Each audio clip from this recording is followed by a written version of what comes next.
အိတ်စီးကားနဲ့လာတဲ့ပြူခွေးတွေကိုကင်ထားတာပြူခွေး9ကောင်ဒွန်ပြီးတော့3ကောင်အရှင်မထားတဲ့ရုပ်သံလေးနော်တွေ့လားအားလုံးပဲမင်္ဂလာပါ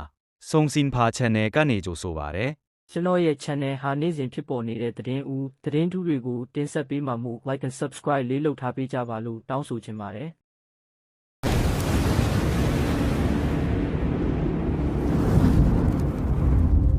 အိတ်စီးကားနဲ့လာတဲ့ပြူခွေးတွေကိုကင်ထားတာပြူခွေး9ကောင်ဒွန်ပြီးတော့3ကောင်အရှင်မထားတဲ့ရုပ်သံလေးနော်တွေ့လားအခွင့်ရေးရရင်ရတယ်လို့ဆိုတာ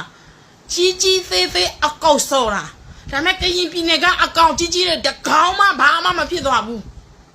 နော်ကျမတို့အကောင်သေးသေးလေးတွေပဲသူတို့ကထိုးကြွေးတာအကောင်သေးသေးလေးတွေပဲသိတယ်ပါတယ်ဖမ်းတယ်အကောင်ကြီးကြီးတွေအခုချိန်ကြီးတကောင်မှ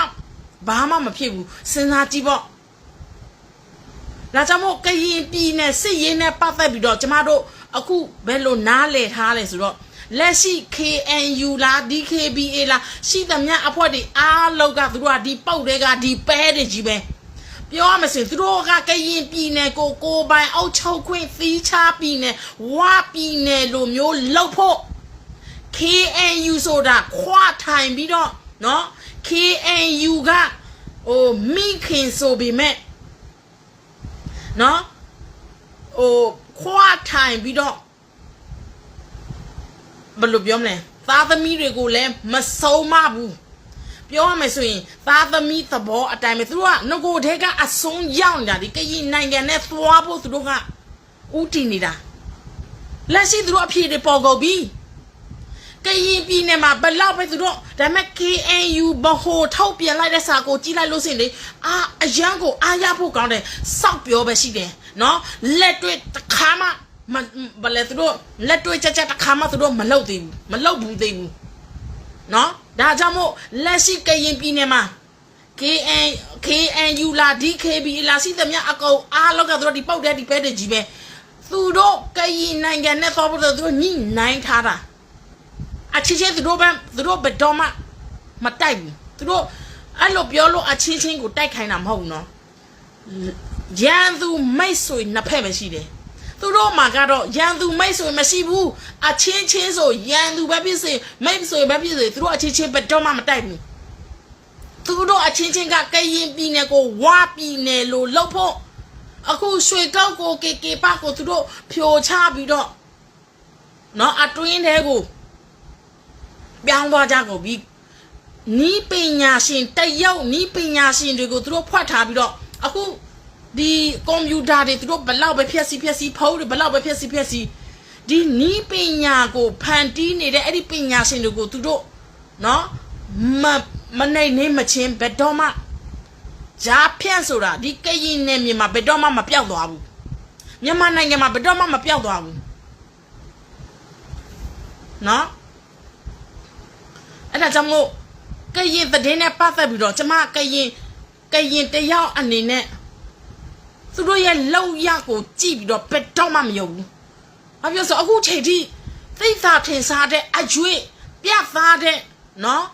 လောက်ရအခုချိန်ထိမပေါ်သေးဘူး။စဉ်းစားကြည့်ပေါ့သူတို့တိုက်တိုင်းသူတို့စစ်တိုက်တိုင်းခွေးတွေအကောင်ကြီးတွေအကောင်ပြေးသွားတယ်အကောင်လွတ်တယ်။နောက်တည်းမဲ့ဖေးတယ်ဆိုတာကလည်းသူတို့ပါစဖျားနဲ့ပဲပြောတာ။နော်ခွေးတွေအကောင်20လောက်ဖမ်းတာတို့ဘာတို့ဒါနဲ့ပဲသူတို့ပြောနေတာ။တကယ်လက်တွေ့အခုအညာဒေသကဆော်သူတို့မျိုးနော်ရခိုင်ကဆော်မျိုး KIA ကဆော်သူတို့မျိုးသူတို့တခါမှမလုပ်ဘူးဒါကြောင့်မို့ကရင်စစ်ရေးနဲ့ပတ်သက်ပြီးတော့နော်ဘာဖြစ်လို့ social media ခေတ်မှာလိမ်လို့မရတော့ပါဘူးပြည်တွင်းကပြည်သူတွေကနော်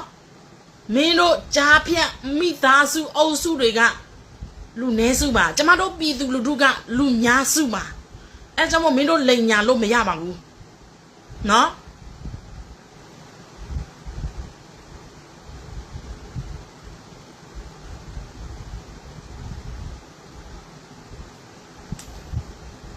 နားလေက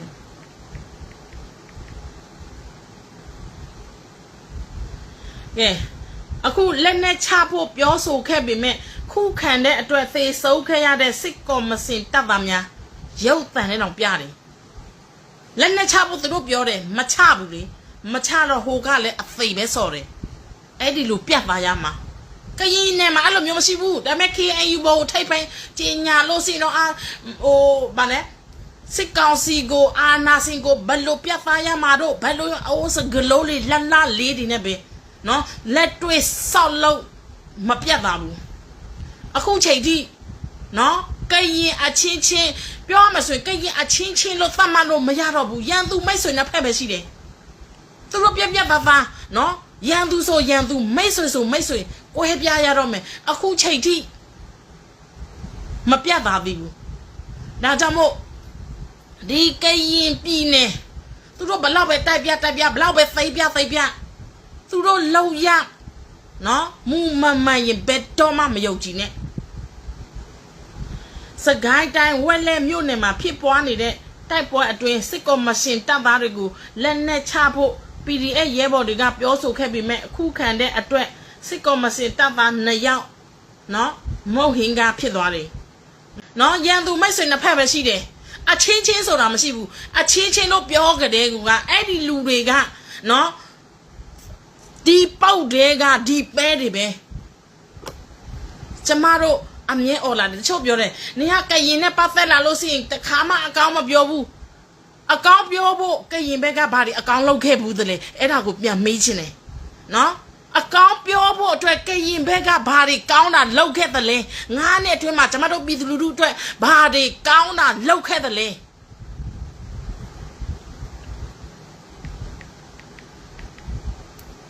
နော် KNU အခုကရင် KNU မကောင်းဘူးတို့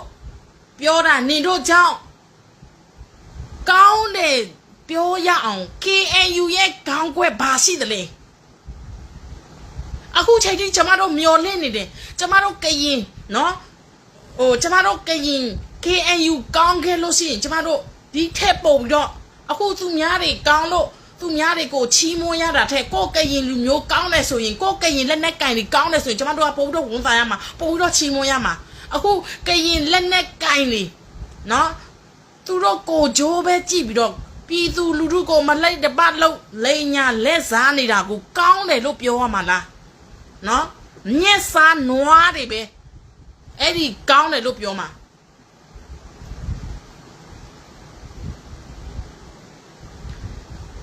နောက်တစ်ခုပြည်သူတို့နော်မိုးကောင်းမိုးမိတ်ကဆောက်ဖို့ PDF တွေကိုထိအလေဖိအားပေးတယ်ဒါကြောင့်မို့ဒီပွဲက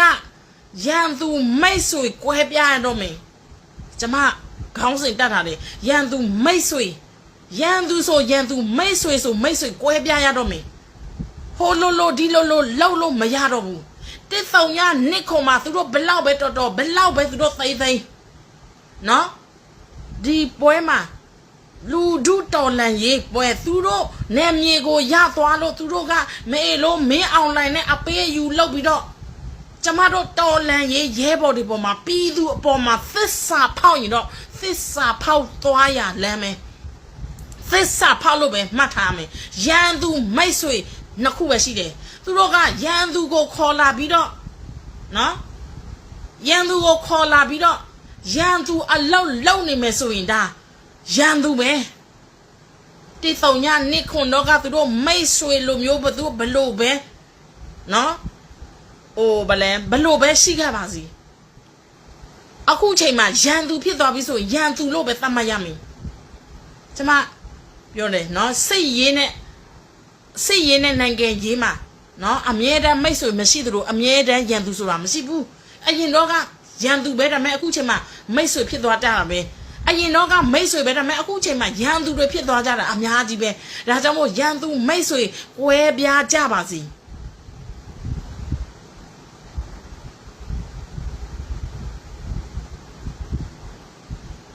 အဲ့ဒါကြောင့်မိုးကောက်ဗျူဟာအတွက်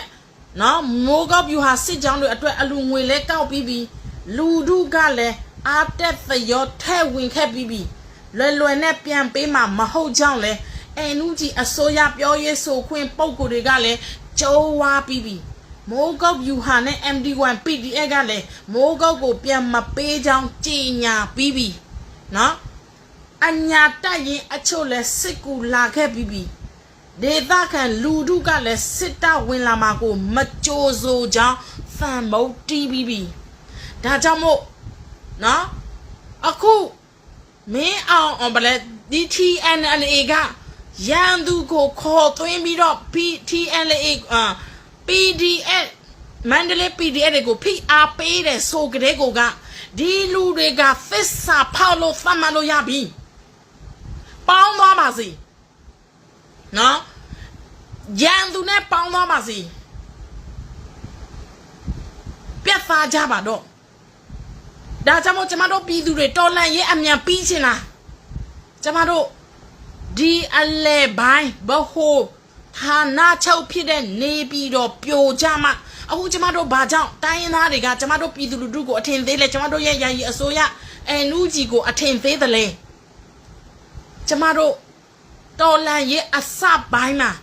နော်တိုင်းရင်းသား ERO တွေကိုအထင်ကြီးပြီးတော့ဒါကျမအမှန်တပြောနော်ကွဲပြားဟိုဗလဲသွေးခွဲစကားပြောတာမဟုတ်ဘူးဒါအမှန်တရားတွေယုံကြည်မှုအားများပြီးတော့တိုင်းရင်းသားပြည်သူတွေအားလုံးကတနိုင်ငံလုံးမှာရှိတဲ့ပြည်သူတွေအားလုံးကတိုင်းရင်းသား ERO တွေကိုမိခိုပြောမှဆိုရင်နော်ယုံကြည်အားကိုများစွာနဲ့ပေါအော်ပြီးတော့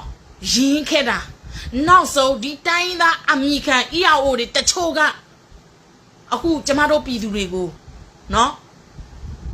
အထင်သေးသွားတယ်တော်လှန်ရေးအစပိုင်းမှာကျမတို့ဘယ်လောက်ထိစီလုံးညွတ်သလဲအဲ့ဒီလိုမျိုးပဲဒီအခုနေပြီးတော့ပြိုဖို့အတွက်မအေးလို့မင်းအောင်လိုင်ရဲ့ဗဟိုဌာနချုပ်ပြိုဖို့အတွက်ကျမတို့ပြည်သူတွေတော်လှန်ရေးအစပိုင်းကလိုပဲစစ်စီလုံးညညွတ်နဲ့နေပြီးတော့ကိုနော်တိုင်းသားရောက်တွေကိုတချို့နော်တချို့ကိုပြောတချို့တိုင်းသားရောက်တွေတိုင်းသားရောက်ကိုအမြင်ခံတွေကကျမတို့ပြည်သူလူထုကိုအထင်သေးတယ်ကျမတို့ယာယီအစိုးရအန်ဂျီကိုအထင်သေးတဲ့အတွက်အဲ့ဒီအထင်သေးဒဏ်ကိုကျမတို့တန်ပြန်ရမယ်ကျမတို့စစ်စီလုံးညီညွတ်နဲ့ဒီຫນွေဥတော်လန်ရဲ့အမြန်အောင်မြင်ဖို့အတွက်နေပြီးတော့ကြဖို့လိုတယ်နော်နေပြီးတော့ကြသွားလို့ရှိရင်ခုနတော့စောက်ထင်သေးနေတဲ့နော်ကျမတို့ပြည်သူလူထုကိုအထင်သေးတဲ့တိုင်းရင်းသား ERO တချို့လက်နက်ကင်တချို့တွေရဲ့နော်အဲ့ဒီအထင်သေးမှုတွေကိုကျမတို့အနိုင်ယူရမယ်စီးလုံးကြပါပြီဒီလို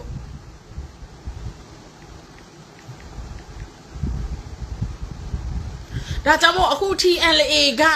သစ္စာဖောက်လို့သတ်မှတ်လို့ရပြီနော်အခုမင်းအွန်လိုင်းကိုဗလဲစစ်ကောင်စီကိုရန်သူကိုခေါ်သွင်းပြီးတော့ကျမတို့ကိုအခြေချင်းကိုဖိအားပေးကြတဲ့ကူကဒါနော်သူတို့ပထွေးတရုပ်ကိုဘလို့ပဲသူတို့နော်သူတို့ဘယ်လိုပဲသူတို့နာမည်တက်ပြီးတော့ဖိအားပေးနေမှာစေသူတို့စစ်ကောင်စီနဲ့အပေးယူလုပ်ပြီးတော့သူတို့တကိုယ်ကောင်းဆန်ဖို့နော်လောက်နေပြီဆိုတာကိုကျမတို့နားလည်ရမယ်ရန်ပြည်သူလူထုထောက်ခံမှုမရှိဘဲနဲ့ဘယ်အဖွဲ့အစည်းမှရပ်တည်လို့မရဘူးမိုးကုတ်နော်ပြည်သူတွေကလည်းတန်မိုးတီးပြီးတော့အသိပေးခဲ့ပြီးအားလုံးကလည်းမိုးကုတ်ဗမော်ကိုနော်ဝိုင်းဝန်းကူညီပြီးတော့ကပေးဖို့ကကွယ်ပေးဖို့ပြောခဲ့ကြပြီအခု TNLA ကသစ္စာဖောက်ပြီးတော့ဖိအားပေးတယ်ဆိုကျွန်တော်တို့ပြည်သူတွေလုံးဝလက်မခံဘူးအားလုံးနော်အားလုံးတဲ့ကြွကြပါအားလုံးဖိအားပေးကြပါ TNLA ကိုဖိအားပေးကြပါနော်တစ်တုံညနှစ်ခုမှမင်းတို့ဘလောက်ပဲတော်ငါတို့ပြည်သူတွေကမင်းတို့ကိုဘလောက်ပဲအထင်ကြီးလေးစားခဲ့ပါစီဒီအချိန်မှာမင်းတို့ကပြည်သူတွေကိုသစ္စာဖောက်ရင်သစ္စာဖောက်လို့ပဲသဘောထားရမယ်မင်းတို့လောက်ခဲ့တဲ့နော်အဲ့ဒီတော်ခဲ့တဲ့လေးစားခဲ့တဲ့အရာတွေအကုန်လုံးသဲတဲ့ရေတုံဖြစ်ကုန်ပြီ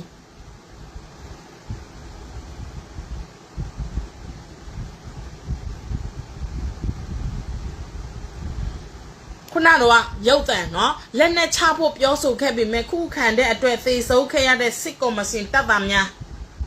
စကိုင်းတိုင်းဝက်လက်မြို့နယ်မှာဖြစ်ပွားနေတဲ့တိုက်ပွဲအတွင်းစစ်ကော်မရှင်တပ်သားတွေကိုလက်နဲ့ချဖို့ PDF ရဲဘော်တွေကပြောဆိုခဲ့ပေမဲ့ခုခံတဲ့အတွက်စစ်ကော်မရှင်တပ်သား2ယောက်သေဆုံးခဲ့တယ်အဲ့လိုမျိုးပြတ်သွားရမှာနော်